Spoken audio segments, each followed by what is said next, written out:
Assalamualaikum dan selamat sejahtera kepada Dr. Hayati. Kami dari kumpulan 4 ingin menceritakan tentang Selat Melaka dan penjajahan orang Bugis. Selat Melaka merupakan laluan yang sering dikunjungi oleh para pedagang untuk aktiviti perdagangan. Kedudukannya strategi telah menjadikan Selat Melaka sebagai laluan utama untuk perdagangan maritim pada zaman dahulu. Hujung abad ke-17 telah berlaku penghijraan orang Bugis keluar daripada tanah Bugis. Penghijraan ini berlaku disebabkan oleh tindakan Belanda monopoli aktiviti perdagangan Bugis di pelabuhan maritim, khususnya di Sulawesi dan Sumatera. Hal ini menyebabkan kegiatan ekonomi orang Bugis terjejas dan menyebabkan orang Bugis berpindah ke kawasan lain termasuklah Selat Melaka. Masyarakat Bugis sememangnya terkenal sebagai pelaut yang hebat, cekal dan berani mengharungi laut yang luas. Mereka mempunyai kemahiran pelayaran yang tinggi, mahir dalam membaca arah angin dan arus laut, serta mampu berlayar dengan jarak yang jauh. Kecekapan ini membolehkan orang Bugis terlibat secara aktif dalam perdagangan maritim dan membina rangkaian ekonomi di pelabuhan-pelabuhan utama. Selain itu, masyarakat Bugis juga dikenali sebagai bangsa yang mementingkan status dan maruah diri.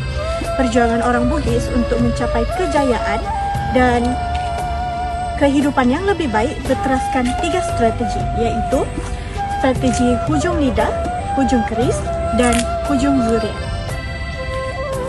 Dalam konteks ini, konsep pasompe atau merantau memainkan peranan yang sangat penting. Pasompe bukan satu penghijraan fizikal tetapi merupakan satu falsafah hidup untuk mengubah nasib, memperbaiki kedudukan dan menebus maruah yang tercalar. Orang Bugis dikenali sebagai pelaut dan pelayar yang cekal dan berani. Mereka memiliki kemahiran tinggi dalam ilmu pelayaran, termasuk pengetahuan tentang arah angin monsun, arus laut, bintang, serta laluan perdagangan antarabangsa. Keupayaan ini membolehkan mereka merentas lautan luas dan akhirnya menetap di kawasan strategik seperti Selat Melaka yang merupakan pusat perdagangan utama di Asia Tenggara ketika itu. Selain kemahiran pelayaran, orang Bugis juga terkenal dengan keupayaan menyesuaikan diri dengan persekitaran baharu.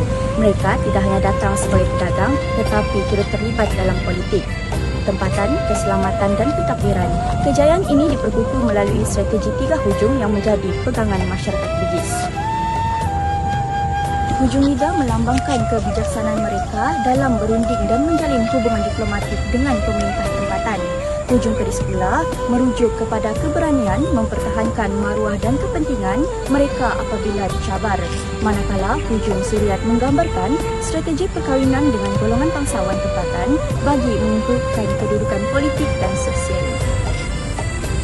Antara faktor utama kejayaan orang Bugis di tanah seberang ialah kekuatan nilai siri yang menjadi teras kehidupan mereka. Siri membentuk sikap yang bertanggung jawab, berdisiplin, dan berani menghadapi cabaran. Setiap tindakan dilakukan dengan kesadaran bahwa maruah diri dan bangsa mesti dipelihara dalam apa jua keadaan. Selain itu ialah nilai visi, yaitu rasa simpati dan kepedulian terhadap sesama suku, menjadikan masyarakat Bugis sangat bersatu, terutamanya ketika berada di perantauan. Mereka saling membantu dari segi ekonomi, pelindungan, dan sokongan sosial. Perpaduan ini memudahkan pembentukan komuniti Bugis yang kuat dan tersusun di rantau Melayu. Nilai visi juga sejajar dengan budaya gotong royong masyarakat Melayu. Keserasian ini memudahkan proses asimilasi orang Bugis dalam masyarakat tempatan tanpa menimbulkan konflik besar. Lama-kelamaan, orang Bugis bukan saja diterima, malah dihormati dalam struktur sosial dan politik tempatan. Agama Islam turut memainkan peranan penting dalam membentuk kepribadian orang Bugis. Ajaran Islam ini menekankan nilai kejujuran, amanah, menepati janji, kesetiaan dan tawakal kepada Allah SWT. Nilai-nilai ini meningkatkan kepercayaan masyarakat tempatan terhadap orang Bugis, terutamanya dalam urusan perdagangan dan pemerintahan. Dari sudut sejarah pula, tekanan politik dan campur tangan Belanda di Sulawesi Selatan telah menyebabkan banyak kerajaan Bugis tumbang. Kekalahan ini bukan sahaja memusnahkan kuasa politik, mereka tetapi juga mencalarkan siri bangsa Bugis. Oleh sebab itu, penghijrahan ini ke Selat Melaka, Johor, Selangor dan Riau menjadi satu usaha terancang untuk membina semula kekuatan dan pengaruh mereka.